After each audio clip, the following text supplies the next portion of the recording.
आगे वो तो अपने हाई स्कूल जाता है और ड्राइवर से कहता है आप बाहर मेरा वेट करो, मैं अभी आता हूँ।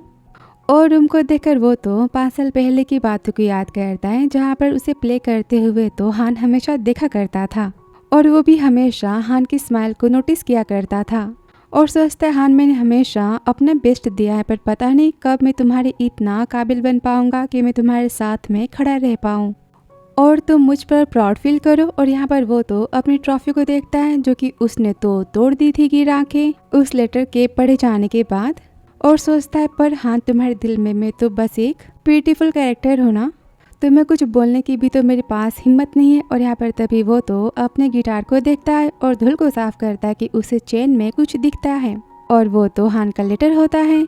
उस पे वही तारीख और दिन तो लिखा होता है कि तियान तुम जब भी स्टेज पर होते हो ना सितारों की तरह तुम तो चमकते हो, तुम कभी अपने सपनों को मत छोड़ना, तुम बहुत ही बड़े स्टार बनने वाले हो और सबके दिलों को तुम जीतने वाले हो।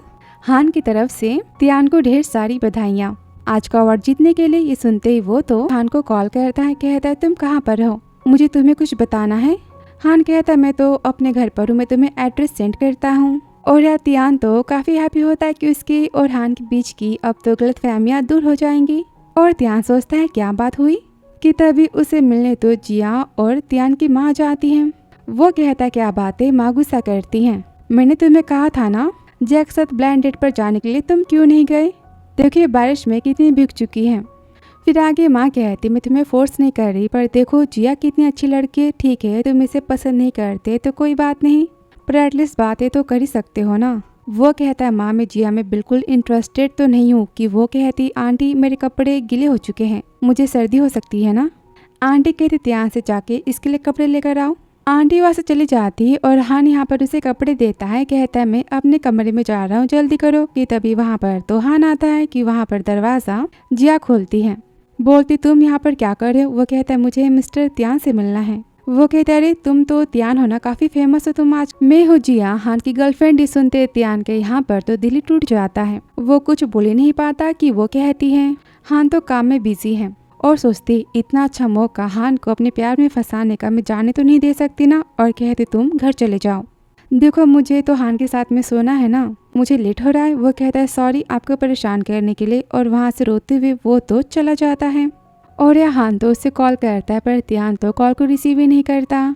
और यहाँ झूठी जिया कहती हान तुम हमारे साथ बैठ के बातें करो ना, तुमने कितने दिन हो गए अपनी माँ से बातें नहीं की। वो कहता है मुझे काम है। कि माँ कहती है काफी रात हो चुकी है, जिया तुम्हारे साथ ही रुक जाएगी। कि वो कहता है गुस्से में एक काम करो माँ और जिया तुम साथ में यहाँ पर रुक जाओ, मैं होटल चला जाता हूँ। और गुस्से में निकल जाता है। ये देखकर जिया सोचती है इस हान को फंसाना कितना मुश्किल है, पर मैं तो इसे फंसा लूंगी। और यहाँ पर त्यान तो काफी सैड होता है कि हान की तो गर्लफ्रेंड है और यहाँ पर वो तो लेटर्स को पढ़ रहा होता है। तभी लड़कियां देखती कहती स्टेज पर ये तो कितना फायर लगता है ना, लेकिन ये कितना कूल और हैंडसम है ना रियलिटी में।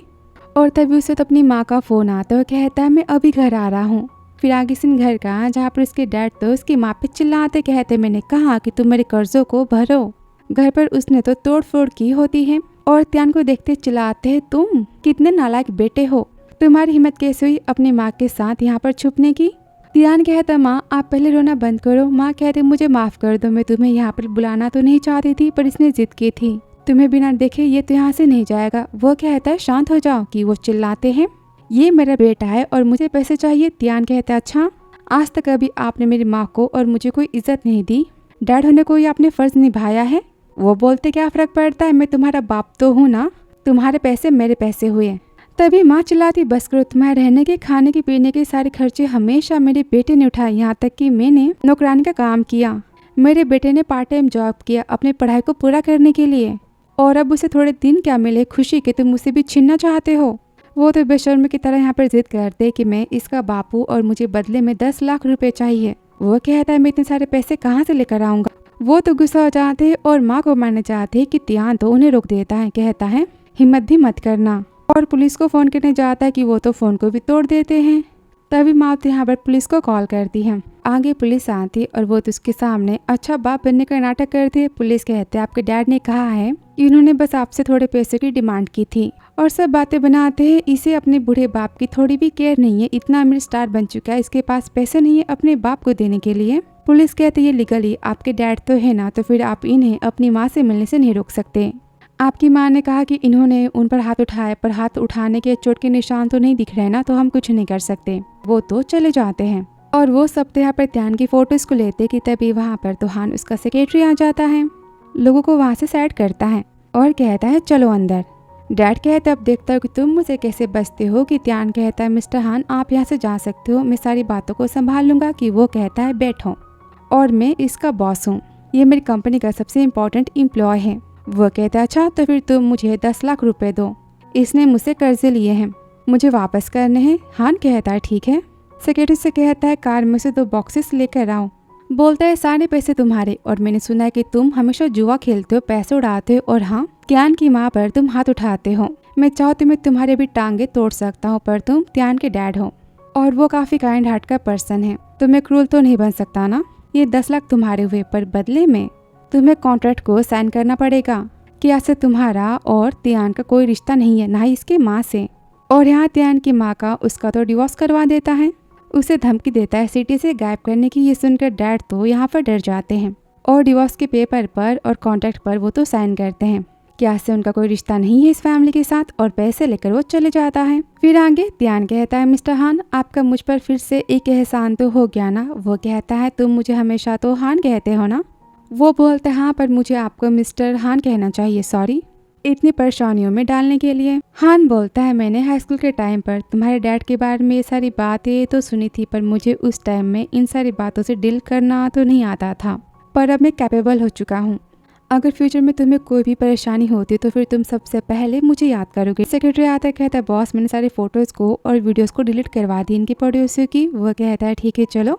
फिर आगे से त्यान तो मैगजीन के लिए फोटोशूट करवा रहा होता है, और तभी वहाँ पर उसके कलीग्स तो जिया के सॉन्ग को सुनते बोलते गाना तो बिल्कुल त्यान के गाने की तरह है ना। 3 दिन पहले इसने इस गाने का हमें सैंपल दिया था और वो गा नहीं सकता, इसलिए उसने इस गाने की धुन की पियानो को बजाया था और इस गाने को उसने स्मॉल ग्रुप में भेजा था। इसका मतलब हमें समझ नहीं आ रहा किसने किसकी कॉपी की है। कि तभी वहाँ पर दायु आती, वो तो उसे गाना सुनाते। वो कहती गाना तो त्यान ने लिखा है कुछ दिनों पहले। वो बोलते पर ये गाना तो जिया ने आज रिलीज किया है और उसका फर्स्ट सॉन्ग है। देखकर वो कहती इसके तो मिलियंस में व्यू आ चुके हैं, तो क्या त्यान ने उसके गाने को कॉपी किया था। कि दायु कहती है त्यान तुम सबका कलीग है ना, उसके बारे में ऐसी बातें मत करो, मैं देखती हूँ क्या मैटर है। और अब ये बातें तो त्यान को पता चलती है और वो तो जिया की बातों की याद करता है कि वो तो हान की गर्लफ्रेंड है और पूछता है मैटर क्या है। वो बोलते जिया ने तुम्हारे गाने को पूरा कॉपी किया है, किसी ने जिया की हेल्प की है गाने को लीक करने में। वो तुरंत कंपनी जाता है जहाँ पर दाई तो कॉल पर चिल्लाती है पता करो सब किसने किया है, मैं जिया को तो नहीं छोड़ने वाली, उसके करियर को मैं तो बर्बाद कर दूंगी पूरी मीडिया के सामने। फिर आगे वो तो जिया के गाने को सुनता है और सोचता है मुझे हान पर पूरा भरोसा है, वो गाना चुरा के जिया को तो नहीं दे सकता। जिया ने सारी बातें पैसे देकर करवाई होंगी किसी से, पर मैंने केस किया तो जिया का करियर तो बर्बाद हो जाएगा और हान को तो काफी बुरा फील होगा ना। मुझ पर हान के कितने एहसान है, मुझे माफ कर दूं। और दाई को कॉल करता है और केस को वापस करने की बात करता है। दायु तो बहुत ही समझाती, कहती तुम ऐसा कैसे कर सकते हो। वो कहता है प्लीज मैं पहली बार तुमसे रिक्वेस्ट करता हूँ। दाई बोलती ठीक है और कहती टीम से हमारे सारे ऑफिशियल स्टेटमेंट को वापस ले लो। और फैन तो बातें बनाते हैं कि त्यान की कंपनी ने पहले कहा था कि जिया ने उसकी गाने की कॉपी की और अब बातों को वापस ले रहे, मतलब कॉपी त्यान ने की होगी। और यहाँ पर जिया तो गाने को चुरा के काफी हैप्पी होती, उसे तो कई सारे अवार्ड्स मिलते कि तभी उसका फैन कहता है त्यान के फैंस कह रहे कि तुमने त्यान के गाने को चुराया है। वो बोलती जाने दो सब मुझसे काफी जेलस है ना, इसलिए सॉन्ग तो मेरा है। और फिर वो तो रिपोर्टर को कॉल करती, कहते त्यान के फैंस के सारे कमेंट को डिलीट करवा दो और ढेर सारे कमेंट्स करो कि त्यान ने जिया के गाने को कॉपी किया है, त्यान का करियर बर्बाद हो जाना चाहिए। और कहती मिस्टर मो मैं आपसे मिलने आ रही हूँ। और यह दाई तो काफी परेशान हो जाते न्यूज को देखकर। सब त्यान को तो कॉपी केटर कहते हैं। वो तो न्यूज वाले को कॉल करती पर न्यूज तो नहीं हट पाती। और यहाँ पर हान तो न्यूज को देखता है, काफी गुस्सा हो जाता है। रिपोर्टर कहती है त्यान ने जिया के गाने की कॉपी की है, जिसके बाद उन्होंने अब तक कोई भी ऑफिशियल स्टेटमेंट तो नहीं दिया। और दाई को कॉल करता है, प्रेस कॉन्फ्रेंस रखने की बात करता है। फिर सेक्रेटरी से कहता है पता करो किसने त्यान के गाने को लीक किया है। और सोचता है त्यान आखिर तुम इतने चुप क्यों हो। और यहाँ त्यान तो अपनी माँ से मिलने घर आता है उनके। और तभी न्यूज़ तो प्ले होती है कि मिस्टर तियान लगता है मीडिया से छुप रहे हैं कॉपी करने के बाद। वो न्यूज़ को बंद करते कि तभी माँ तो किचन में बेहोश हो जाती। वो चिल्लाता है, माँ क्या हुआ? यहाँ पर वो तो हान को कॉल करता है, बोलता है जल्दी से एम्बुलेंस को भेजो पास के। फिर आगे सीन अस्पताल का। हान उसे मिलने आता है, कहता है तियान डोंट वरी, माँ ठीक हो जाएंगी, मैंने बेस्ट सर्जन को हायर किया है, वो ठीक हो जाएंगी। हान बोलता है डैड की बातों को लेकर माँ तो बहुत ही परेशान थी और 2 दिन पहले मीडिया की मेरे गाने की कॉपी करने की न्यूज़ को देखकर वो तो और भी स्ट्रेस में आ गई। हान कहते तियान तुमने सच क्यों नहीं बताया मीडिया में? वो बोलता है मैंने सोचा कि चुप रहने से सारी बातें ठीक हो जाएगी।